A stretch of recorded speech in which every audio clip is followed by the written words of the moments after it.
telepathy ever myself. I've never experienced it, but I think it's reasonable that would happen with higher consciousness. Oh, for sure. Think everybody says the same thing happens with aliens. If you believe in God, you already believe that happens because you believe, feel the spirit and you believe, receive revelation or whatever it is. Yeah. So telepathy is something we all agree. We all agree that it happens with God or angels or the Holy Ghost or aliens or a loved one that comes to see you. But apparently Sasquatch can do the same stuff. So I'm thinking that there's probably layers of consciousness that they have access to that we still haven't peeled back that layer. Yeah.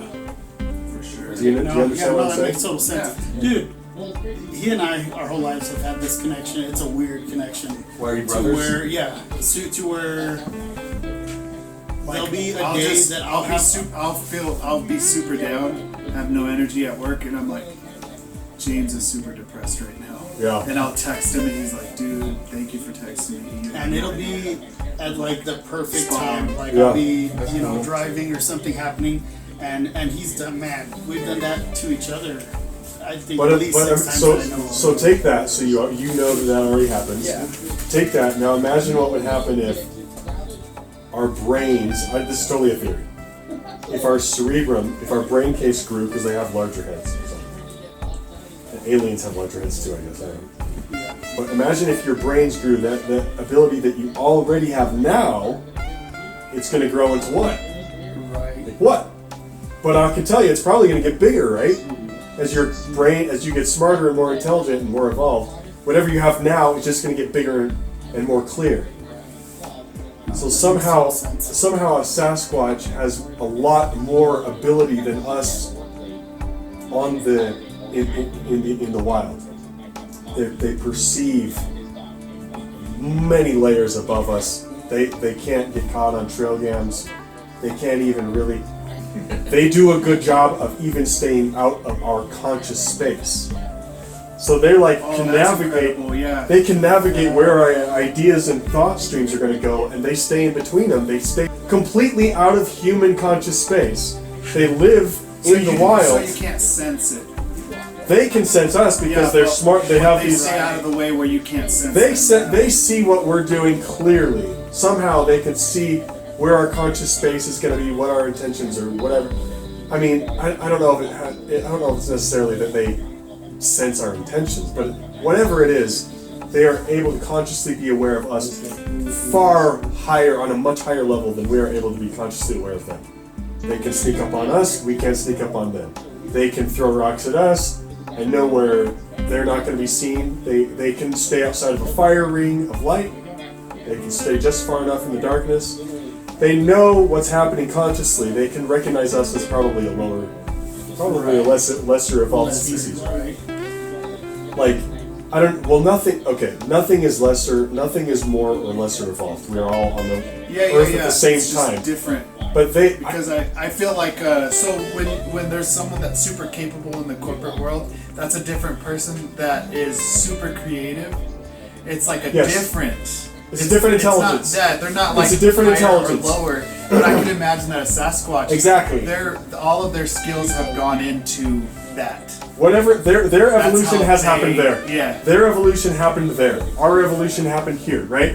Our consciousness and our brains capacities and our abilities for whatever reason have come over here, and this is what we think about, this is what we do, these are all our habits. And they have literally evolved into a space that we are not. We're not in that space. And occasionally they'll cross, but they have control in those situations. So their conscious space is bigger than ours. Dude, I just got way more excited because I feel the more we talk about it, more I'm like, we were talking about this dude has the law of attraction. He has the ability to attract people. Bring him in, dude. I mean, not only that, but he's like the best intentioned person I know, kind-hearted. So they're gonna feel something, dude. I'll tell you what else brings them in. I'm that way for everybody else. For some reason, I haven't figured out how to do it for myself. But doing it for everyone else. But no,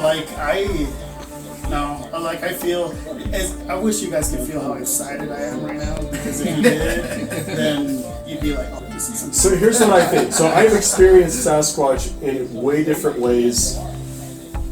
So obviously you start out thinking that Sasquatch isn't real. And then you hear enough, you research it for a long time and you're like, not only is this interesting, but it's starting to sound like some of this stuff is like actually happening in real time in space. And so you're like, maybe I should go out. Can I turn this off? Maybe I should go. I have ADD and I can't do noises in the background. That's fun. But like you start looking into this and you're like, this is a mind bender because I know that Bigfoot's not real. I know Bigfoot's not real. But why are there thousands upon thousands of eyewitness reports everywhere from lawyers, credible people, and then you start to research, and the Native Americans, over 500 words for Sasquatch, and there's no cross-cultural contamination between groups, and then when you have the Europeans come over here and colonize the U.S., you start to have independent hairy man Sasquatch things popping up everywhere, and then slave colonies too have their own words for Sasquatch and seeing this hairy thing, and it's like this phenomenon is like happening in a conscious space. It is physical, but then it's also there's like a consciousness weird element to it, and you're like, what the hell? And science has pretty much said no. We draw the line at empirical, physical, forensic evidence, and we're not going to go over this line, which is fine, good for them. Scientists shouldn't go over that line. Because what they are is they study the physical natural world. That's where science resides. And so it is their job to stay in that space. But we as normal humans, we don't have to stay in that space. Right. We can go over and explore whatever we want. And so I decided to go over and start exploring Sasquatch, and I had sightings. I've had wood knocks, I've had screams, I've had just a couple sightings, but I've had just the fact that you have is like super exciting. Yeah, I saw a small one. My third sighting was one that was about this tall, a little kid, so a little child. It was very weird because it was happening in physical space and time. It was a real sighting. That same day, I had seen another one's shoulder behind a tree. It was very, very trippy experience. So the first one, the shoulder that I saw behind the tree, there was no trippiness about that. It just looked like a bear or like a normal animal. The sun was glinting off it. It was the color of a grizzly bear. So the sun hit its shoulder and it was like honey yellow shine. And then there were just like a grizzly bear. And everything looked normal. You could see its hairs, just like any animal, its hairs moving kind of in the wind or whatever. I could see it. And then later on, I saw what I call the little kid. And that's when the trippiness started. Because that one was squatting up and down. It was squatting all the way down to the point that its knees touched its calves and had its hand on a pile of, there was like a blind or a pile of sticks, had its hand on there, squatting all the way down and then back up again, but this fast. Oh my god. Like faster than a human. Gravity doesn't even allow a physical thing to do that, right? I'm not saying it wasn't a physical thing, but there's something very trippy about it. Metaphysical about it, yeah. I don't know. People say it's metaphysical or interdimensional. I don't know what it is. All I can say is like what I think I saw, right? Because you never know how crazy you are. I can't guarantee you that I'm not totally insane. Right. Because that could. Everybody's perception's different, so like we all see things differently. Yeah. You know what I mean? Like not. And you gotta question yourself exactly too. The way. What do you mean? You gotta question yourself. Like, if you're seeing something that's way trippy, and the rest of the world says it's not true, including scientists, you gotta say, maybe I'm crazy. Maybe I'm the problem. How many times have scientists been wrong? So, they don't know. Well, it's like, here's the thing though. It's like, so this thing starts crouching up and down and it's flipping its head backward. It's looking at me because I'm down on an old defunct road that's not even used anymore. And it's up in the forest. It's looking down at me and then flicking its head back at something, but super fast, like nervously fast, like it's looking at its parent or something. And so this whole thing happened in like 3, 4, 5 seconds. And its head was like, Bert and Ernie? His head's like long, puff at the top. of shaped like a football, but not a point. It doesn't come to a point. It just kind of rounds out at the top. That's what this thing's head looked like. It was like maybe kind of starting to be a cone, but then it rounded out like a normal head on the top. Certainly longer than a human head. That's the only difference that it was. Everything else was the same as a small boy. Really? Everything else was the same. Like super hairy? Super. No, it was furry? covered in black. It was covered in black hair, uniform all over its body, fuzz probably about an inch long, I would say. Picture like when you're 5 years old or 6 years old, you're not fat, you're skinny. Okay, so picture a normal 6-year-old, 5-year-old, 6-year-old boy in black spandex. You could see his armpits, arms are pretty thin, but his head and fuzzy. Black spandex, but fuzzy, right? And then his head is like longer. That's so weird. Yeah. But it happened really fast. He flicked his head and everything, nervous, like, oh, this is happening. A person is seeing me right now. A person is seeing me right now. What do I do? You know, whatever that's kind of the body language it's Right. And then he's looking at me. He's this way. He turned. So he had this hand here. And he turned, so that means his left shoulder goes like this. So he threw his arm out like this and started running with his arms like this. I only saw like 2.5. Like I just saw it really fast. But he was like just freaking and through the trees. Exploded. Through the trees, breaking stuff. And then he made it like probably 40 feet, and then there's no sound. And so I think, if I can run up the hill really fast, he's still gonna be there because I heard him crash away way fast, lightning speed. But then it stopped. But then it stopped, so it's somewhere. So it's like, and it was a kid, so I wasn't intimidated. So I was like, hey, no, or whatever. And I ran. This is all on videos, and I ran up the hill. The video quality of this, of course, because I was filming the entire encounter, and if you look at the film, all you see is like a tiny little black pixel like going up and down. Yeah. You know that you guys have both seen this. Your iPhone 5, right? Yeah, iPhone 5, and it's just like a couple pixels going. Yeah, but the weird. So I get up to the top of the hill, look around forever, and nothing's there. And that I've had other weird sightings, but I like that one the most because it was definitely a real thing. It was definitely physical. My dog ran up the hill. I don't tell a lot of people this, but my dog was playing with it before I had the sighting. Callie had found it. She's dead now.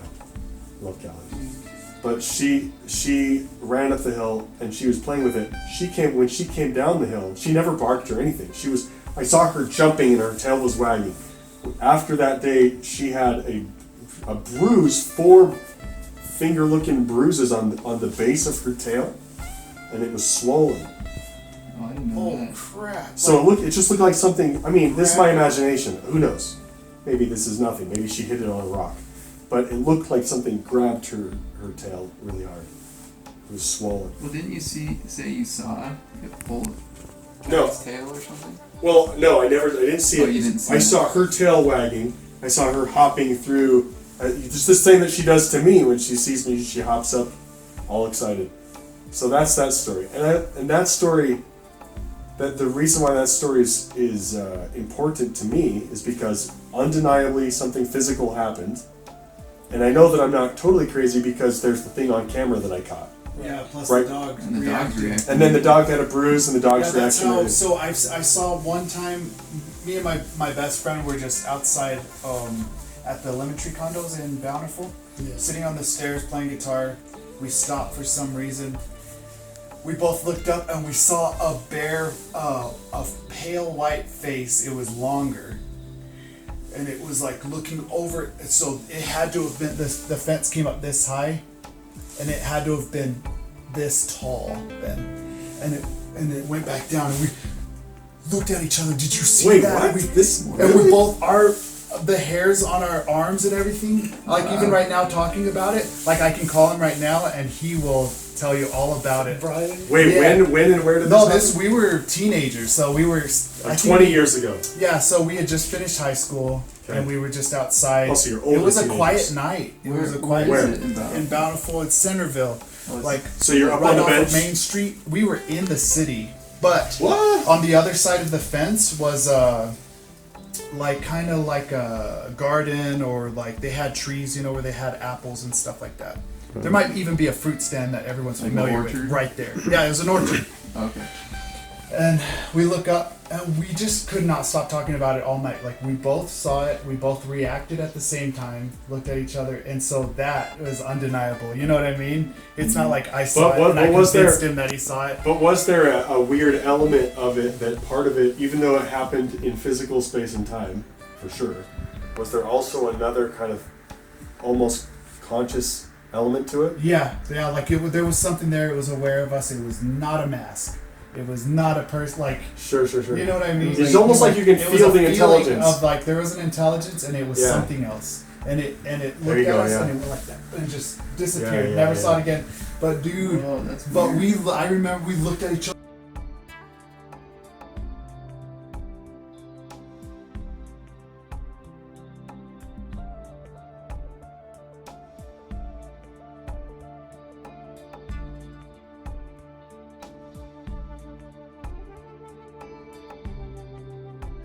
Is Same like thing. Did it have what I'm big saying eyes is or like something?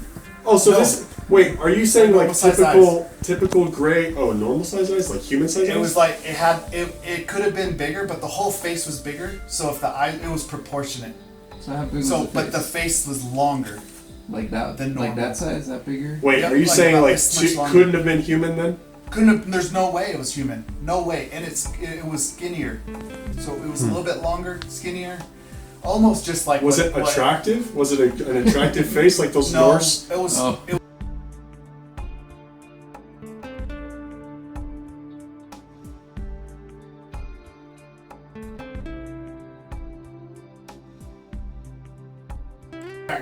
Yeah, like you thought about it, but it's but just it's like, connected and related to all the other stuff that's like real and that is unknown and that can potentially help or I- hurt us. I agree with that. Yeah. I think that Sasquatch is probably absolutely connected to aliens. Why? Because they're both more intelligent than us. They're both higher. In some way, somehow, their consciousness has tapped into higher spaces than ours has.